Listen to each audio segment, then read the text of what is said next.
আসসালামু আলাইকুম। আমন্ত্রণ বাংলা ভিশন সংবাদে আপনাদের সাথে আছে জেবা রহমান। শুরুতে বিআরবি কেবলস সংবাদ শিরোনাম। করোনার ভয়াবহতা বাড়ছে, দেশে সর্বোচ্চ ৭৮ জনের মৃত্যুর রেকর্ড। মানুষকে টানা ঘরবন্দি থাকার প্রস্তুতির পরামর্শ বিশেষজ্ঞদের। খালেদা জিয়াও করোনায় আক্রান্ত, সাথে আরো ৯ জন। বাসায় চলছে সবার চিকিৎসা, দেশবাসীর দোয়া কামনা।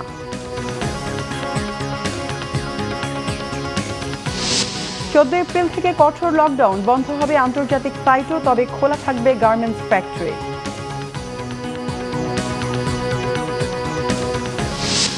করোনায় মৃতদের দাফনে রায়ের বাজারে দিন রাত চলছে কবর খোঁড়া। এত লাশ আর কখনো দেখেননি গোরখোদকরা। ১০০ বছর ক্ষমতায় থাকলেও সরকারের সাথে বিরোধে যাবে না হেফাজত। মামুনুল হকের ঘটনা ব্যক্তিগত, সিদ্ধান্ত হয়নি বহিষ্কারের, জানিয়েছেন বাবুনগরী। দেখছিলেন বিআরবি কেবল সংবাদ শিরোনাম, এবার বিস্তারিত সংবাদ।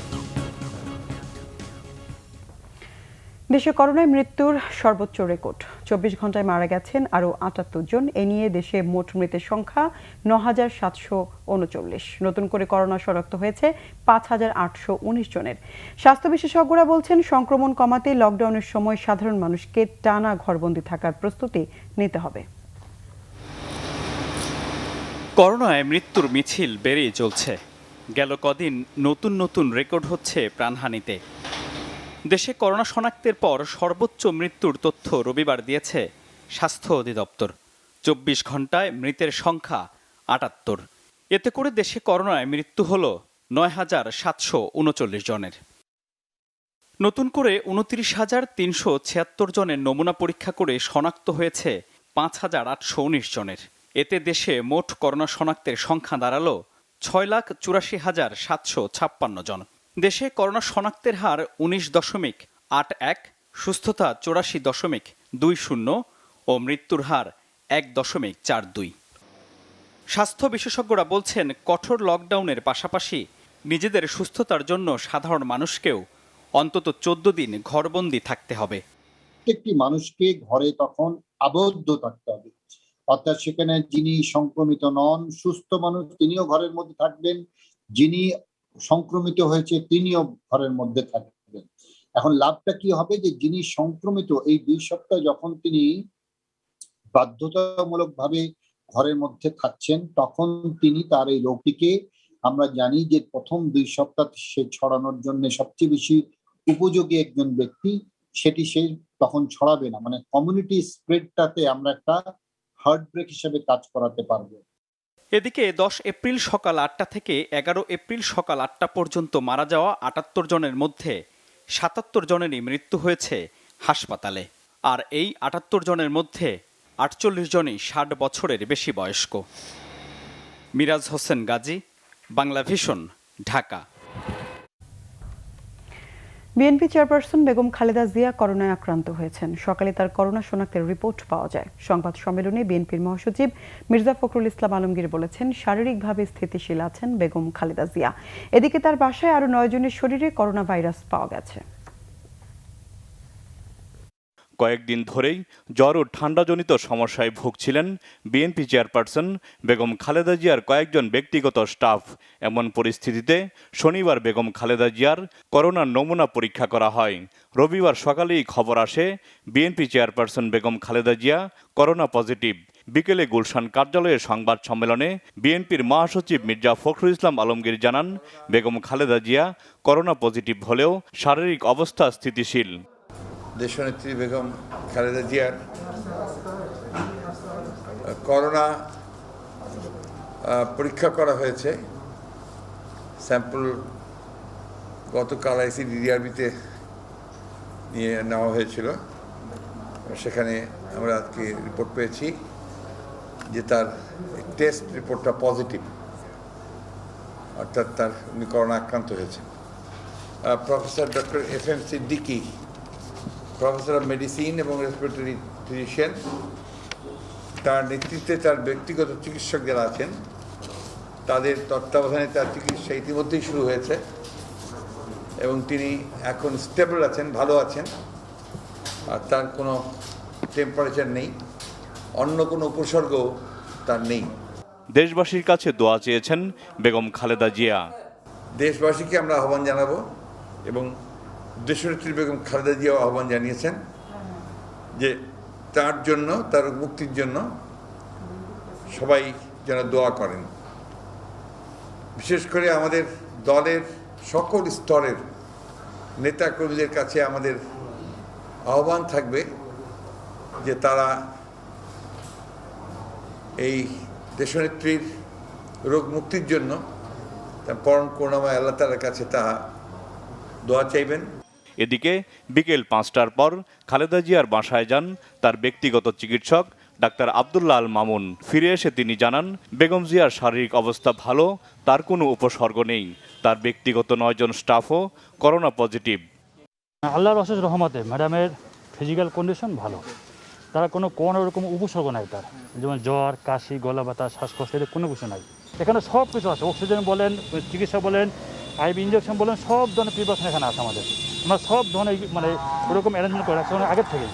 ডাক্তার মামুন জানান, বাসায় খালেদা জিয়ার সব ধরনের চিকিৎসার ব্যবস্থা করা হয়েছে। পাশাপাশি বেসরকারি হাসপাতালের একটি কেবিনও বুক করে রাখা হয়েছে। জাহাঙ্গীর আকন্দ, বাংলাভিশন, ঢাকা। এদিকে তৃতীয় দিনের মতো পুরোদমে চলছে করোনা টিকার দ্বিতীয় ডোজ দেওয়ার কার্যক্রম। সাধারণের পাশাপাশি বিশিষ্ট জনেরাও নিয়েছেন দ্বিতীয় ডোজ। ভ্যাকসিনের দুটো ডোজ নিয়ে মানসিকভাবে অনেকটা স্বস্তি অনুভব করছেন জানালেও করোনা সংক্রমণ কমাতে স্বাস্থ্যবিধি কঠোরভাবে মানার বিকল্প নেই বলে মনে করেন বিশিষ্ট জনেরা। 8 এপ্রিল থেকে সারা দেশে শুরু হওয়া করোনার টিকার দ্বিতীয় ডোজ দেওয়া কার্যক্রমের তৃতীয় দিন ছিল রবিবার। প্রতিদিনের মতো সকাল 9টা থেকে বিকেল 2টা পর্যন্ত চলে এই টিকাদান। রাজধানীর বঙ্গবন্ধু শেখ মুজিব মেডিকেল বিশ্ববিদ্যালয় হাসপাতালের টিকা কেন্দ্রে রবিবার সকাল থেকেই সাধারণ মানুষ যান টিকা দিতে। যারা দ্বিতীয় ডোজের টিকা দেওয়ার খুদে বার্তা পাচ্ছেন তারাই এসেছেন টিকা নিতে। ডক্টর অ্যাডভাইস যে দ্বিতীয় ডোজ দেওয়ার পরে 21 দিন পর্যন্ত বসে একটু অ্যালার্ট থাকার কথা। ব্যবস্থাপনা এবং টিকা দেওয়ার যে পদ্ধতি দুটোই খুবই চমৎকার। আমরা একটু সতর্কভাবে চলাফেরা করি, ইনশাল্লাহ এই ভাইরাস থেকে আমরা মুক্ত হব। সাধারণের পাশাপাশি সমাজের বিশিষ্টজনেরাও টিকা নিয়েছেন। দ্বিতীয় ডোজ নিতে পেরে স্বস্তি অনুভব করছেন তারা। এত কষ্ট করে একটা ওষুধ বার করেছে, একটা ভ্যাকসিন, নিশ্চয়ই সেটার কোনো কার্যকারিতা আছে, এবং তারপরেও যদি আমরা কেউ চলে যাই সেটা তো উপরওয়ালার ইচ্ছা। আমার ভয় লাগে যে আমাদের দেশের মানুষ বেশিরভাগই এত উদাসীন যে তারা এটাকে কোনো আয়ত্তই দিচ্ছে না। আমরা এমন একটা জরুরি পরিস্থিতির ভেতর আছি, এই পরিস্থিতিতে সরকারি যে উদ্যোগগুলি এই মুহূর্তে নেওয়া হয়েছে, অর্থাৎ যে কার্যক্রম, এবং সামনের দিনগুলিতে যে আমাদেরকে আরও বেশি সচেতন হওয়া দরকার। মানসিকভাবে আমি খুব শক্তিশালী এখন, যে আমি 2 ডোজই নিয়েছি এবং আমার মনে হয় যে 2 ডোজ নেওয়া মানে হলো কোর্স কমপ্লিট করা। আমাদের যে বিশ্বাস যে হয়তো দ্বিতীয় ডোজের পরে আমাদের যে ইমিউনিটি যেটা আছে সেটা হয়তো একটু ভালো ডেভেলপ করবে, সে বিশ্বাস থেকেই নিয়েছি। বিএসএমএমইউ টিকাদান কেন্দ্রের ইনচার্জ জানালেন, পর্যাপ্ত টিকার ব্যবস্থা আছে। তারা চেষ্টা করছেন টিকা নিতে আসা সবাইকে সহজভাবে সেবা দিতে। গতকালকেও আমরা প্রায় 1826 জনকে আমরা দিয়েছি গতকালকে, নতুন পুরাতন মিলে আর কি। নতুন মনে হয় 166 হবে আর কি নতুন ফার্স্ট ডোজ, আর সেকেন্ড ডোজ বাকি সবাই প্রায় 1600 মতো সেকেন্ড ডোজই আমরা দিয়েছি। আর আজকেও আমাদের ওইটাই টার্গেট 1500 আমরা সেকেন্ড ডোজ দিতে পারবো, আর ফার্স্ট ডোজের জন্য প্রায় 100-150 মতো আছে। একটা বুথ আমরা ফার্স্ট ডোজের জন্য রেখেছি। 14 এপ্রিল থেকে কঠোর লকডাউনে টিকাদান কার্যক্রম কিভাবে চলবে সে বিষয়ে সরকারি সিদ্ধান্তের অপেক্ষায় আছেন বলে জানালেন বিএসএমএমইউ টিকা কেন্দ্রের দায়িত্বপ্রাপ্ত এই কর্মকর্তা। আহমেদ সরওয়ার, বাংলাভিশন, ঢাকা। করোনার সর্বোচ্চ ঝুঁকিতে থাকা রাজধানীর আদাবর ও রূপনগরের মানুষের মধ্যে উদাসীনতা। স্বাস্থ্যবিধির তোয়াক্কা নেই দুই এলাকার কোনোটিতেই। তরুণ ও যুবকদের মধ্যে মাস্ক ব্যবহারের প্রবণতা একেবারেই কম। শনিবার প্রকাশিত আইইডিসিআরের তথ্যমতে রাজধানীর মিরপুরের রূপনগরে প্রতি 100টি নমুনায় গড়ে 46 জনের করোনা শনাক্ত হয়েছে। আর ঝুঁকির দিক থেকে দ্বিতীয় স্থানে আদাবর। এলাকাটিতে করোনা শনাক্তের হার 44%। কিন্তু এসব এলাকায় বোঝার উপায় নেই পরিস্থিতি এতটা ভয়াবহ। মাস্ক পকেটে, পরীক্ষা দিয়ে বাইরে তো ভুলে গেছি। মাস্ক তো আছে, আমি কাজ করে আসতেছি, মাস্ক পকেটে আছে। মিরপুরের রূপনগর রাজধানীর অন্যতম ঘনবসতিপূর্ণ এলাকা। করোনা সংক্রমণের শীর্ষ এই অঞ্চলটিতেও স্বাস্থ্যবিধির ধার ধারছেন না অনেকে। ক্যামেরা দেখে মুখ ঢাকার নমুনাই বলে দেয় স্বাস্থ্যবিধির গুরুত্ব বুঝলেও গ্রাহ্য করার গরজ নেই তাদের। মাস্ক আমরা এই যে ওয়ান টাইম এই টাইমে নিরপ্ত এটাকে আমরা পড়ি না, মাস্ক রাখি আইছি, সব খেয়াল থাকে না, স্মরণ থাকে না সবসময়। এই বেপরোয়াপনায় চরম বিরক্ত স্বাস্থ্যবিধি মেনে চলা মানুষ। কিছুই মানে না, অসহ্য লাগে। আগুন জ্বলতেছে, আগুনে হাত দিতে চায় তারা। আল্লাহ আছে যে আমাদেরকে ধৈর্য সচেতন করতে পারবে না, ঠিক আছে। এখন একটা পানিশমেন্ট আছে, ওনাদের ধৈর্য আমাকে জেল জরিমানা করা, এছাড়া আর কোনো পানিশমেন্ট নাই। আর যদি টোটালি অফ করে দেওয়া, এখন টোটালি অফ করে দিলে আমরা তো বিকাইতে পড়বো। তরুণ ও যুবকদের মধ্যেই মাস্ক ছাড়া ঘোরাফেরায় স্বাচ্ছন্দ্য বেশি। এই বয়সীদের মধ্যে করোনায় মৃত্যুর হার কম হওয়ায় এমন উদাসীনতা বলে মত কারো কারো। শিহাব হোসেন, বাংলা ভিশন, ঢাকা। সময়ের সঙ্গে পাল্লা দিয়ে হাসপাতালগুলোতে বাড়ছে করোনা রোগীর সংখ্যা। ভর্তির সুযোগ কিংবা চিকিৎসা মিললেও আইসিইউ না পেয়ে উদ্বেগ উৎকণ্ঠায় রোগীর স্বজনরা। ধারণ ক্ষমতার চেয়ে অনেক বেশি রোগী ভর্তি হয়, চিকিৎসা দিতেও হিমশিম খাচ্ছেন চিকিৎসকরা। হাসপাতাল কর্তৃপক্ষ বলছেন, কঠিন সময় অতিক্রম করলেও রোগীর সেবা দিতে চেষ্টার অন্ত নেই তাদের। জামাল খানের তোলা ছবিতে আরো জানাচ্ছেন সৈকত সাদিক। কামাল হোসেন বাড্ডার সাঁতারকুল থেকে করোনা আক্রান্ত মুমূর্ষু মাকে নিয়ে এসেছেন রাজধানীর কুর্মিটোলা হাসপাতালে। কখন মাকে হাসপাতালে ভর্তি করাবেন এটা নিয়ে উদ্বিগ্ন তিনি। ম্যানেজ করছি আমার এক আত্মীয়র কাছ থেকে, রাত্রে নিয়ে 12টার দিকে দিছি, সারা রাত্র দিছি। আর এখন যে আরেকটা অক্সিজেন অন্য জায়গা থেকে সংগ্রহ করছি, কইরা তারপরে এখানে মানে গাড়ি অ্যাম্বুলেন্স, অক্সিজেনওয়ালা অ্যাম্বুলেন্স এই ঠিক করছি, তখন অক্সিজেন দিন।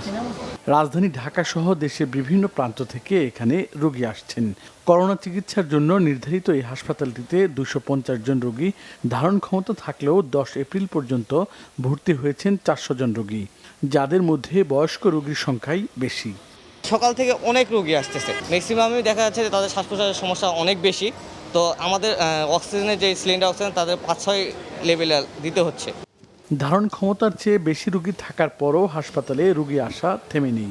কিছুক্ষণ পর পর রোগী নিয়ে অ্যাম্বুলেন্স ও অন্যান্য যান প্রবেশ করছে হাসপাতালটিতে। রোগীর স্বজনদের চোখে মুখে উদ্বেগ উৎকণ্ঠা। চাহিদা অনুযায়ী কাঙ্ক্ষিত আইসিইউ না পেয়ে হতাশাও প্রকাশ করছেন তারা। আইসিইউর প্রয়োজন, কিন্তু আইসিইউর সাপোর্ট আমরা পাচ্ছি না এখনো। অক্সিজেন সাপোর্টে আছে আর 75% লাংসের প্রবলেম। 4-5 দিন হলো একটু জ্বরেতে খাওয়ার রুচি নেই, তারপরে মানে দুর্বল হয়ে গেছে, তখন আমার মেয়ে এখানে নিয়ে এসে ভর্তি করাইলো। করোনার এই মহামারী পরিস্থিতিতে এত রোগীর চিকিৎসা দিতে হিমশিম খাচ্ছেন চিকিৎসকরা। হাসপাতাল কর্তৃপক্ষও এটা স্বীকার করছেন। তারপরও সর্বোচ্চ সেবা দিতে চেষ্টার কথাও জানান তারা। এখন অত্যন্ত কঠিন সময় পার করছি আমরা। যতটুকু ক্যাপাসিটি আছে তার সর্বোচ্চটুকুনি আমরা চেষ্টা করেছি, যেখানে একটা বেড ফেলার সুযোগ হয়েছে আমরা সেখানে একটা বেড ফেলেছি। করোনা হাসপাতালগুলোতে প্রতিদিনই রোগীর সংখ্যা বাড়ছে। এই রোগীর সঙ্গে থাকা স্বজনদের চোখে মুখের যে আর্তনাদ, সেটাই বলে দিচ্ছে বাংলাদেশের করোনা পরিস্থিতি। রোগীর জন্য একটু ভালো চিকিৎসার ব্যবস্থা, একটু আইসিইউর ব্যবস্থার জন্য কত প্রচেষ্টা, কিন্তু করোনা সংশ্লিষ্ট হাসপাতালগুলো বলছে শুধু চিকিৎসা দিয়ে নয়, করোনা মোকাবেলা করতে হলে সবাইকেই সচেতন হতে হবে। সৈকত সাদিক, বাংলা ভিশন, ঢাকা। আওয়ামী লীগ সাধারণ সম্পাদক ওবায়দুল কাদের বলেছেন, আগামী 14 এপ্রিল বুধবার থেকে শুরু হবে সর্বাত্মক লকডাউন। সেই সাথে প্রথম ধাপের লকডাউনের ধারাবাহিকতা চলবে সোম ও মঙ্গলবার। করোনার দ্বিতীয় ঢেউ মোকাবেলায় বিশেষজ্ঞদের পরামর্শে সিদ্ধান্ত নেওয়া হয়েছে। তবে দূরপাল্লার যাত্রী পরিবহন পরবর্তী নির্দেশ না দেওয়া পর্যন্ত বন্ধ থাকবে বলে জানিয়েছেন ওবায়দুল কাদের। চলমান লকডাউনে ধারাবাহিকতা চলবে 13 তারিখ পর্যন্ত। এরপর এপ্রিল মাসের 14 তারিখ থেকে সর্বাত্মক লকডাউন। আগামীকাল সোমবার এবং পরশু মঙ্গলবার যথারীতি শুধুমাত্র দেশের সিটি কর্পোরেশন এলাকায় শর্ত সাপেক্ষে সমন্বিত ভার অর্ধেক আসন খালি রেখে গণপরিবহন চলবে এবং দূরপাল্লার যাত্রী পরিবহন বন্ধ থাকবে পরবর্তী নির্দেশ না দেওয়া পর্যন্ত।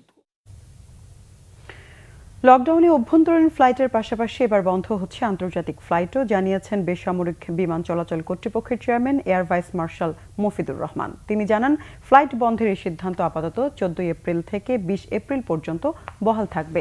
তবে সরকার লকডাউন বা সাধারণ ছুটি বাড়ালে সেই সঙ্গে বাড়বে ফ্লাইট বন্ধের মেয়াদও। এর আগে 5 এপ্রিল লকডাউন শুরু হলে অভ্যন্তরীণ ফ্লাইট বন্ধ করে দেয় সিভিল এভিয়েশন অথরিটি। তবে খোলা ছিল আন্তর্জাতিক উড়োজাহাজ চলাচল। তবে এবারে সম্পূর্ণ লকডাউনে কড়াকড়ির কারণে 14 এপ্রিল থেকে অন্যান্য দেশের সাথে আকাশ পথের চলাচল সম্পূর্ণ বন্ধ হচ্ছে।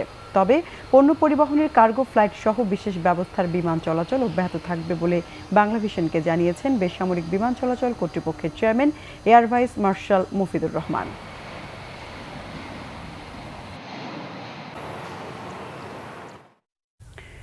14 এপ্রিল শুরু হতে যাওয়া কঠোর লকডাউনের মধ্যেও খোলা থাকবে তৈরি, পোশাক ও বস্ত্র খাতের সব কারখানা। ব্যবসায়ীদের সাথে সরকারের উচ্চ পর্যায়ের বৈঠকে সিদ্ধান্ত হয়েছে বলে জানিয়েছেন বিজিএমইএর প্রেসিডেন্ট ইলেক্ট ফারুক হাসান।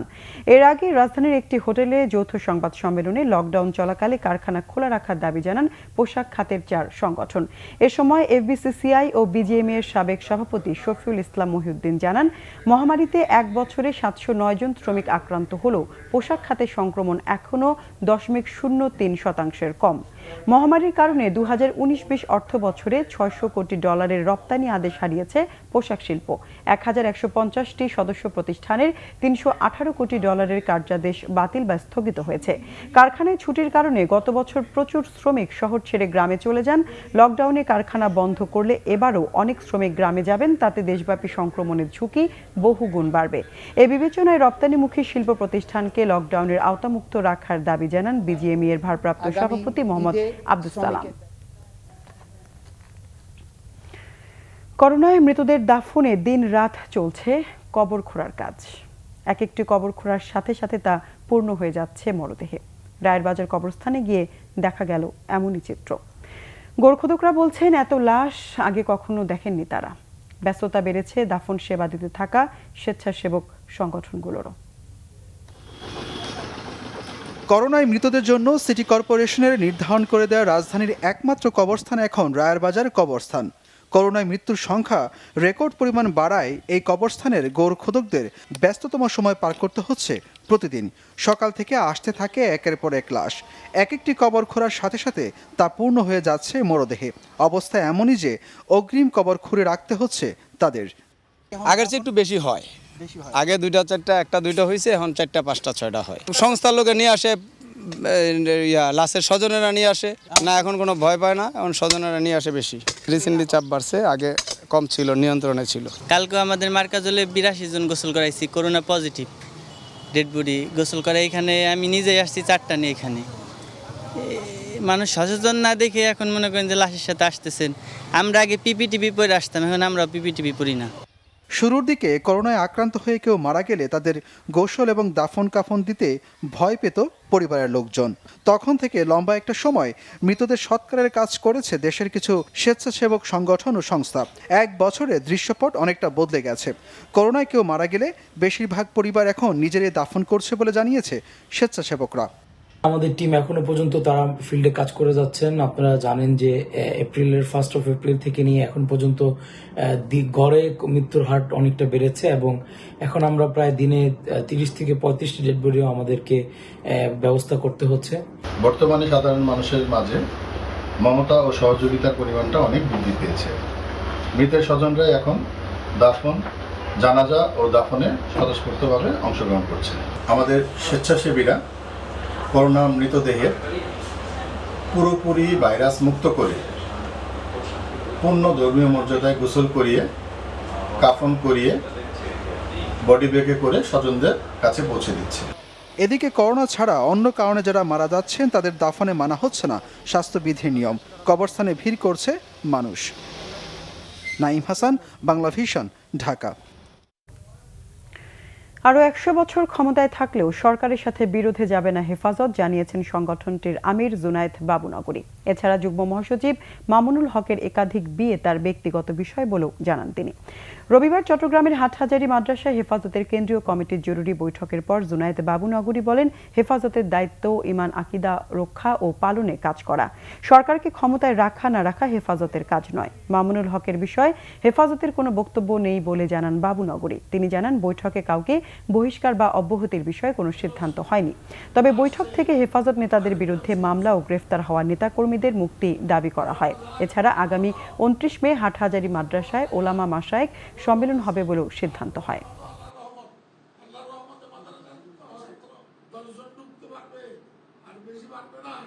আমি বারবার বলেছি, মাননীয় সরকার আপনি আরো 100 বছর রাজত্ব করুন, আমার কোনো আপত্তি নেই। আরো 200 বছর থাকুন, আমার কোনো আপত্তি নেই। কিন্তু ইসলামকে মাইনাস করিয়া এই দেশ চলতে পারবে না। ইসলামের বিরুদ্ধে কোনো দেশে চলবে না, এটা আমাদের দাবি। এদিকে ব্রাহ্মণবাড়িয়ায় হেফাজতের সহিংসতার ঘটনায় পুলিশ ও ক্ষতিগ্রস্ত প্রতিষ্ঠানের পক্ষ থেকে আরও 3টি মামলা করা হয়েছে। এই নিয়ে 49টি মামলা হয়েছে। গ্রেফতার করা হয়েছে আরও 16 জনকে। পুলিশ জানায়, 49টি মামলার মধ্যে সদর মডেল থানায় 43টি, আশুগঞ্জ থানায় 3টি, সরাইল থানায় 2টি ও আখাউড়া রেলওয়ে থানায় 1টি মামলা করা হয়। এসব মামলায় এজাহারকারী 288 জন সহ অজ্ঞাতনামা 35,000 লোককে আসামি করা হয়েছে। এসব মামলায় এ পর্যন্ত 82 জনকে গ্রেফতারও করা হয়েছে। ঘটনার সময় ভিডিও ফুটেজ ও সিসি ক্যামেরার ছবি দেখে হামলাকারীদের শনাক্ত করা হচ্ছে। এরই মধ্যে বেশ কয়েকজনকে শনাক্ত করে তাদেরকে গ্রেফতারের চেষ্টা চলছে বলে জানিয়েছে পুলিশ।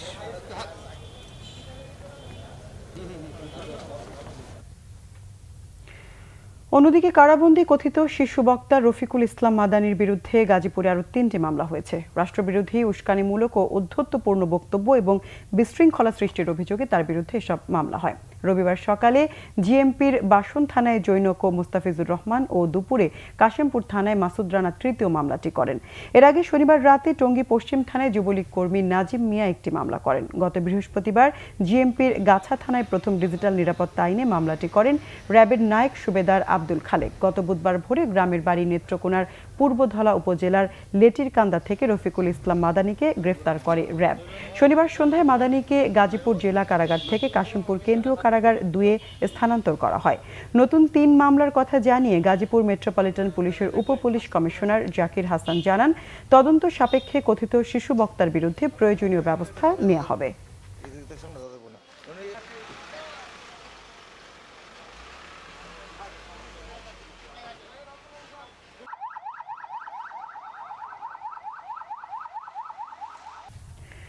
রমজান সামনে রেখে কোনো ব্যবসায়ী নিত্যপণ্যের দামে কারসাজি করলে তাৎক্ষণিক তার বিরুদ্ধে কঠোর ব্যবস্থা নেওয়া হবে, জানিয়েছেন শিল্পমন্ত্রী নুরুল মজিদ মাহমুদ হুমায়ুন।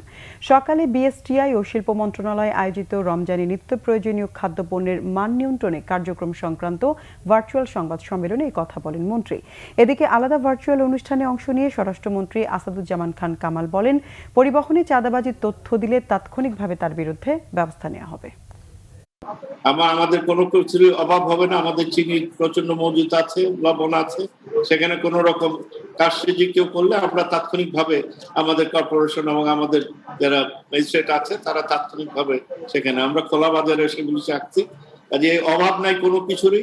কাজে কৃত্রিম অভাব সৃষ্টি করার জন্য একটি অসাধু চক্র সবসময় চেষ্টা করে সরকারকে নানাভাবে তাদের কার্যক্রমকে ব্যাহত করার জন্য। কাজে এই কোভিডকালীন সময়ে আমরা জিরো টলারেন্স যাচ্ছি। চাঁদাবাজির কথা বলছিল, সেইগুলি আমরা বন্ধ করার জন্য তাদের সহযোগিতায় আমরা মোটামুটি সেখানে এখন কিছুটা নিয়ন্ত্রণে আসছে। একদম 100% যে বলবো আমরা করে ফেলছি সেটা এখনো সম্ভব হয়নি। তো আমরা এটাকে করার জন্য সব ধরনের প্রচেষ্টা নিচ্ছি এবং সেই জায়গাটাতে আপনাদের সহযোগিতার প্রয়োজন আছে। যেখানেই হয় সেখানেই আমাদের ইনফরমেশন দিবেন। ইনফরমেশন দিলে আমাদের আইন শৃঙ্খলা বাহিনী সেখানেই যেই তার ব্যবস্থা নিচ্ছে। সেনাবাহিনীর প্রধান জেনারেল আজিজ আহমেদ বলেছেন, অরাষ্ট্রীয় শক্তির উত্থান, অত্যাধুনিক প্রযুক্তির ব্যবহার, রাজনৈতিক সংকট এবং পরিবর্তনশীল ভূ রাজনৈতিক কৌশলের কারণে জাতিসংঘ শান্তিরক্ষা অপারেশন ক্রমেই চ্যালেঞ্জিং ও জটিল হয়ে পড়ছে। সকালে ঢাকা সেনানিবাসের মাল্টিপারপাস কমপ্লেক্সে বাংলাদেশ সেনাবাহিনীর আয়োজনে আর্মি চিফস কনক্লেভ শীর্ষক আন্তর্জাতিক সেমিনারে তিনি এ মন্তব্য করেন। জাতির পিতার জন্মশতবার্ষিকী ও স্বাধীনতার সুবর্ণ জয়ন্তী উপলক্ষে সেমিনারের আয়োজন করা হয়। অনুষ্ঠানে পররাষ্ট্রমন্ত্রী ডক্টর এ.কে. আব্দুল মোমেন বিশ্বব্যাপী শান্তি ও স্থিতিশীলতা রক্ষায় বাংলাদেশের প্রতিশ্রুতি উল্লেখ করেন। সেমিনারে নৌ ও বিমান বাহিনীর এবং পুলিশের ঊর্ধ্বতন কর্মকর্তারা, কূটনৈতিক ও সিনিয়র সাংবাদিকরা উপস্থিত ছিলেন। সেনাপ্রধান অনুষ্ঠানে বলেন, চ্যালেঞ্জ মোকাবেলায় যুগোপযোগী প্রশিক্ষণের মাধ্যমে শান্তিরক্ষীদের সক্ষমতা বৃদ্ধি, ইনফরমেশন শেয়ারিং, উন্নত প্রযুক্তির ব্যবহার, জাতিসংঘ সনদের পরিমার্জন ও প্রাতিষ্ঠানিক অবকাঠামো তৈরি করতে হবে।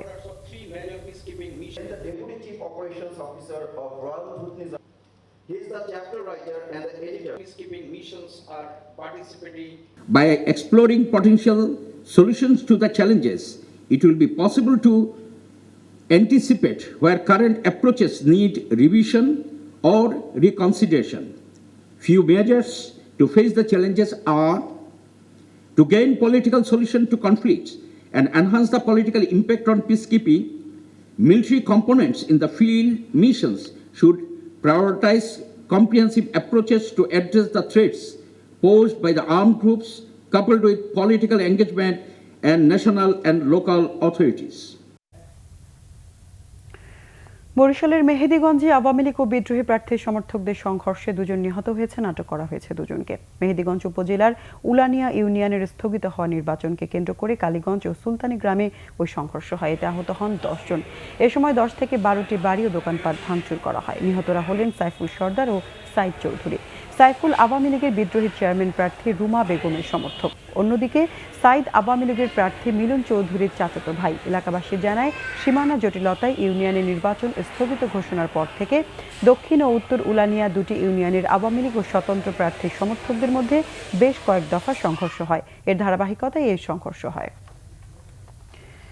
দৈনিক জনকণ্ঠ ভবনের মূল ফটকে তালা দিয়ে ভবনের সামনে অবস্থান নেওয়া চাকুরিচ্যুত সাংবাদিকদের উপর হামলা চালানো হয়েছে। রবিবার বিকেলে চালানো এই হামলায় 10 জন আহত হয়েছেন। হামলায় আহত senior reporter Firoz Manna, reporter Saju Ahmed ও খোকন গুনকে মগবাজার কমিউনিটি হাসপাতালে ভর্তি করা হয়েছে। আহতদের অনেকেই যে যার মতো করে পালিয়ে আত্মরক্ষা করেছেন। সাংবাদিকরা জানান, হঠাৎ চাকুরিচ্যুত করার প্রতিবাদে তারা মূল ফটকে তালা দিয়ে ভবনের সামনে রাস্তায় অবস্থান নেন দুপুর 12:30টায়। তাদের অভিযোগ, বিকেলে গ্লোবের সন্ত্রাসী বাহিনী সাংবাদিকদের উপর হামলা চালায়। হামলাকারীরা লোহার রড ও লাঠি ব্যবহার করে। গত 15 মার্চ দৈনিক জনকণ্ঠের 60% সাংবাদিককে একসঙ্গে চাকরিচ্যুত করে কর্তৃপক্ষ। বহিরাগত সন্ত্রাসী এবং জনকণ্ঠের মালিক পক্ষের লোকজন ভিতর থেকে বৃষ্টির মতো ইট বর্ষণ করে এবং লাঠিসোঁটা নিয়ে আমাদের উপর হামলা চালায় অতর্কিতভাবে। বেশ কিছু গুন্ডা ফান্ডা এসে ভিতর থেকে ইট পাটকেল মারতে থাকে এবং লাঠিসোঁটা দিয়ে পেটানো শুরু করে, যার একটি যে আঘাত, লাঠি ভিতরের ইটের আঘাতগুলো আমাদের শরীরে এসে বৃষ্টির মতো পড়তে থাকে। এইগুলোর কারণে আমাদের কারো মাথায় আঘাত লেগেছে, কারো হাঁটুতে, কারো পিঠে। আমি বললাম, ভাই আমি হার্টের রুগী, আমার মাইরেন না। তারপর ধরে নিয়ে গেলো, মারতে মারতে একদম ভিতরে নিয়ে গেছে। নিয়ে যাওয়ার পরে যখন দেখছে মাথা ফেটে গেছে, রক্ত পড়তেছে, তখন একজন বললো যে না, মারা যাবে, রিক্সায় তুলে দাও। তবে একজন রিক্সায় নিয়ে এসে হাসপাতালে নিয়ে এসছে। কেরানীগঞ্জে জানাজা শেষে দাফন সম্পন্ন হয়েছে বিশিষ্ট রবীন্দ্রসঙ্গীত শিল্পী মিতা হকের। শারীরিক জটিলতার কারণে আজ সকালে রাজধানীর একটি হাসপাতালে মৃত্যুবরণ করেন বরেণ্য এই শিল্পী। তার মৃত্যুতে শোক জানিয়েছেন রাষ্ট্রপতি মোহাম্মদ আব্দুল হামিদ ও প্রধানমন্ত্রী শেখ হাসিনা। 4 দিন আগে করোনা নেগেটিভ হওয়ার পর মিতা হককে রাজধানীর একটি হাসপাতাল থেকে বাসায় নেওয়া হয়। কিন্তু দীর্ঘদিন কিডনি রোগে আক্রান্ত মিতা হক আবারও অসুস্থ হয়ে পড়লে তাকে আবারও হাসপাতালে ভর্তি করা হয়। রবিবার সকালে হাসপাতালেই মারা যান তিনি। মিতা হক 1962 সালে জন্মগ্রহণ করেন। তিনি প্রয়াত অভিনেতা খালেদ খানের স্ত্রী। মিতা হক বাংলাদেশ বেতারের সর্বোচ্চ গ্রেডের তালিকাভুক্ত শিল্পী। তিনি 2016 সালে শিল্পকলা পদক লাভ করেন। সঙ্গীতে গুরুত্বপূর্ণ অবদানের জন্য বাংলাদেশ সরকার মিতা হককে 2020 সালে 21 পদক প্রদান করেন। করোনার ভয়াল থাবায় লণ্ডভণ্ড এবারের বইমেলা। নানান প্রতিকূলতা পেরিয়ে অবশেষে নির্ধারিত সময়ের 2 দিন আগেই বন্ধ হচ্ছে মেলার দুয়ার। প্রতি বছর মেলার শেষ দিনে বইপ্রেমীদের পদচারণায় উৎসব মুখর হয় প্রাঙ্গণ। তবে এবারের মেলায় সে চিত্র নেই। করোনা নিয়ন্ত্রণে 14 এপ্রিল বুধবার থেকে শুরু হচ্ছে কঠোর লকডাউন। ফলে নির্ধারিত সময়ের 2 দিন আগেই শেষ হচ্ছে অমর 21 গ্রন্থমেলা। রোববার শেষ দিকেও ক্রেতাশূন্য বইমেলা। এই অবস্থায় সরকার সৃজনশীল প্রকাশদের পাশে দাঁড়াবে এমনটাই আশা প্রকাশক ও লেখকদের। যেরকম আশা করছিলাম তার আংশিক কিছু এবার আমরা সফলতা পাই নাই। আমরা আশাবাদী হইতে এবার হয়েছে না করোনার কারণে, হয়তো আগামীতে আর বেটার হবে, আগামীতে করোনা থাকবে না। বিভিন্ন ডিস্ট্রিক্ট থেকে বইমেলাতে এসে বই সংগ্রহ করে বা নতুন নতুন বইগুলোর তালিকা তারা সংগ্রহ করে, পরবর্তীতে তারা এই বইগুলো কিন্তু পাঠকের কাছে পৌঁছে দেয়। তারাও কিন্তু এবার এই মেলাতে আসতে পারেনি। পাবলিশাররা যেভাবে ক্ষতিগ্রস্ত হয়েছে, তারা কোটি কোটি টাকা ক্ষতিগ্রস্ত হয়েছে, এটার যদি সরকার এই মুহূর্তে তাদের পাশে না দাঁড়ায় তাইলে একটা বিশাল সেক্টর ক্ষতি হয়ে যাবে। এমন প্রাণহীন বইমেলা আগে কখনো ছিল না বলে জানান মেলায় আসা দর্শনার্থী ক্রেতা। আগের মতো এখন আর প্রাণবন্ত নেই, মানুষ কম দেখা যাচ্ছে, মানুষ করোনার জন্য ভয় পাচ্ছে। প্রতিবারই বইমেলা আমাদের জন্য একটা নতুন বারতা, আমাদের নতুন প্রাণ সঞ্চার করে আমাদের মধ্যে। যে আবেগটা উচ্ছ্বাসটা থাকে তরুণদের মধ্যে বইমেলার মধ্যে, তো এবার সেটা নেই। স্বাস্থ্যবিধি মেনে চলি, সেক্ষেত্রে বইমেলা সম্পূর্ণ রিস্ক ফ্রি। লোকজনের সমাগম খুব কম, বা আসলেও তারা বইটা সেভাবে কিনছে না। কালকে হয়তো মেলা শেষ দিন, কালকে একটু পাঠক লেখকের একটু সমাগম দেখা যেতে পারে। রোববার 25তম দিনে মেলায় 47টি নতুন বই এসেছে। গেলমান শফি, বাংলা ভিশন, ঢাকা।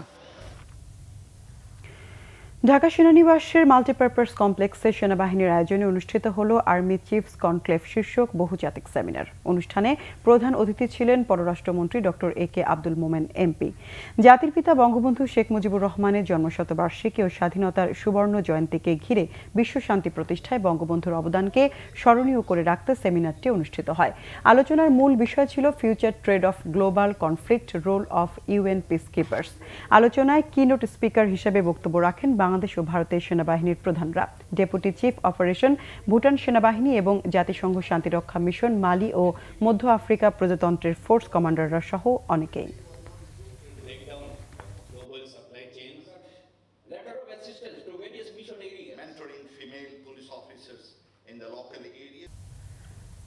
সংবাদ শেষ করব বিআরবি কেবল শিরোনামগুলো আরেকবার। করোনার ভয়াবহতা বাড়ছে, দেশে সর্বোচ্চ 78 জনের মৃত্যুর রেকর্ড। মানুষকে টানা ঘরবন্দি থাকার প্রস্তুতির পরামর্শ বিশেষজ্ঞদের। খালেদা জিয়াও করোনায় আক্রান্ত, সাথে আরো 9 জন। বাসায় চলছে সবার চিকিৎসা, দেশবাসীর দোয়া কামনা।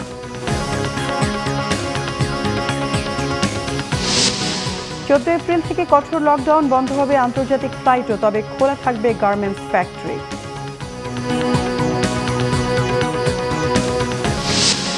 করোনায় মৃতদের দাফনে রায়ের বাজারে দিনরাত চলছে কবর খোঁড়া। এত লাশ আর কখনো দেখেননি গোরখোদকরা।